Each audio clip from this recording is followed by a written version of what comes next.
Back to the Arise interview. I'm Charles Onyegolu. Now, for the last 45 minutes or so, my special guest today, the world-famous Nigerian author Chimamanda Ngozi Adichie, has been speaking exclusively to Arise News. She has written so powerfully about life in Nigeria in so many award-winning ways. Her first novel, Purple Hibiscus, was published in 2003, a beautifully written story that explores the themes of religious hypocrisy as well as of growing up in Nigeria and finding love in a world beset by conflict. And then came the epic Half of a Yellow Sun about the end of colonialism, ethnic strife and civil war in Nigeria. And in 2013, she released another masterpiece, Americana, about race, national identity, growing up and finding one's place in the world. And if you haven't already done so, then I would urge you to immerse yourself in all of them. But along with the fame and adulation, she's also controversially found herself headline news over her complaints about social media and its toxicity, feminism, the politics of hair, and other issues.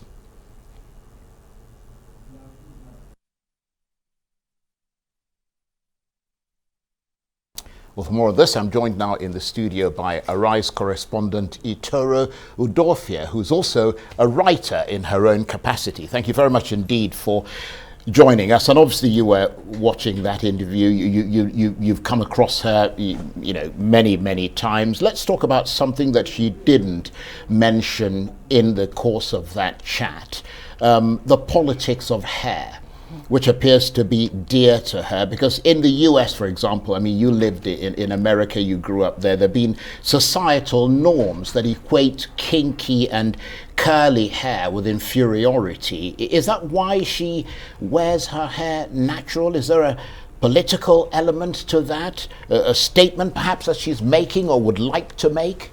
Well, I would say that black hair, especially black women and how they wear their hair, is deeply political. So the simple answer is yes. And I think a lot about what her mother said before, where she was saying you have to be a person. And what kind of person do you want to be? And how do you want to portray that to the world? And Chimamanda being such an exquisite feature on the world stage, she has to think about this. So just thinking about the Black Panther Party and how they also had to make this very political and personal statement to say, we love who we are, we're gonna wear our natural hair, this is how we're gonna present ourselves to the world stage. I think of former President Kwame Nkrumah, his Pan-Africanist, very leaning, saying that we can love ourselves, we can wear our Ankara, our natural hair, and be beautiful. That's very interesting. So based on what she said previously, and obviously, as I said, you followed her, what message might she have, do you think, for the millions of African women who use chemical relaxers, for example, to straighten their hair, or who wear weave-ons or wigs of Western hair rather than their sort of natural hair? I can see you're wearing yours natural. Well, I think this is a tricky conversation because just as Blackness is political, Black women hair is political. Also, there's a whole generation, a newer, more vibrant generation in ways, saying that we're tired of always being politicized. And sometimes we just want to wear the hair we want to wear.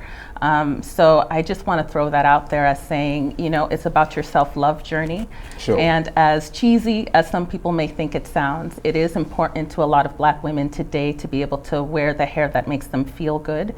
So I would say it's about your humanity and awareness. You have to be aware of the world that you're in. Chimamanda is definitely clear about where she stands and how she's going to present herself as a public figure. And for everyone else looking up to her or thinking about how they're going to walk in their journey, they have the same questions to answer in their own pond. Good point. And that brings me to something else that she talks a lot about, which is feminism. I mean, she wrote a book called Why We Should All Be Feminists. And she said that she sees feminism as a justice movement. And she gave a TED talk on feminism, which so inspired the likes of the US singer Beyonce that she sampled it and included it in her song Flawless. Could it be said that based on this, that her brand of feminism is seen as a popular or positive? I mean, I don't know if I'm using the right term, brand of feminism. Well, the thing is that feminism, just like anything within capitalism, is so commodified. So you could say it is a particular brand now because it's reached the mainstream consciousness. I would say when she spoke about we should all be feminists, it was very important, and it brought a conversation that was happening in the ivory towers to the main stage. And when Beyonce came out with Flawless, it made it accessible to the everyday person. So you were having this conversation with your mother, you were having this conversation with your friends. What kind of feminist are you, and who do you want to be? And I just want to bring back again what Chimamanda Adichie's mother said about the person you want to be, because within feminist discourse, this is important. We have girl boss feminism, which is a particular kind of feminism that believes that in order to be a feminist, you have to have the same kind of things that powerful men have acquired. And it's not really about breaking down the structure, it's just about becoming the structure. And then you have intersectional feminism, which is more about breaking down the system entirely. And those feminisms are talking to each other. And I even remember myself when I was in my Afro-Am class 10 years ago, a while ago, but I remember reading about African feminisms, and the going feminism of the day on my campus was that, look, men are, you do away with them, you dispose of them, but then here's an African feminist saying we need men and they have to be included in our feminism. So all of this is really important, and Chimamanda Adichie has brought this to the world stage. Sure. Just briefly, she wrote an essay complaining that social media platforms have become very toxic. Those comments went viral and drew quite a lot of anger from some people and support from others. What was she hitting back against when she wrote that essay? I think it was in June. That essay got at a lot of things. I think I just want to put her in along like the canon of Black writers and thinkers and political figureheads, of James Baldwin, of Audre Lorde, of Ngugi wa Thiong'o, people who have done open letters, or like we like to call it now, the clapback. You know, and I think what I feel is what she was hitting at was this whole idea of the relationship and how social media can literally break down a friendship that you're trying to build.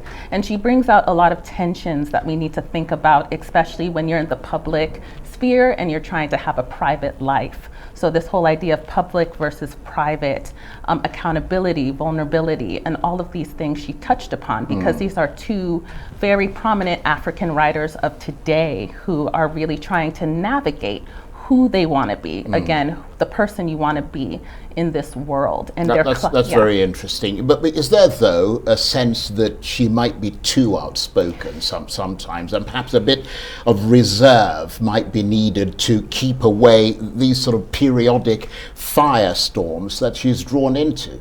I think it's the way you look at it. Again, we've got about 40 seconds. Okay, 40 seconds. Okay, I would definitely say that she's on her journey, she's on her path, she's figuring it out, and we'll see 10 years to come the kind of reflection she has moving forward. But for now, maybe not. Okay, thank you very much indeed, Itoro. And just to mention that she certainly is, Chimamanda Adichie, one of the most vital and original novelists of our generation. That's it for this edition of the Arise interview. Join us again tomorrow. From me and the entire team here in Abuja and Lagos, bye-bye, and thank you for watching.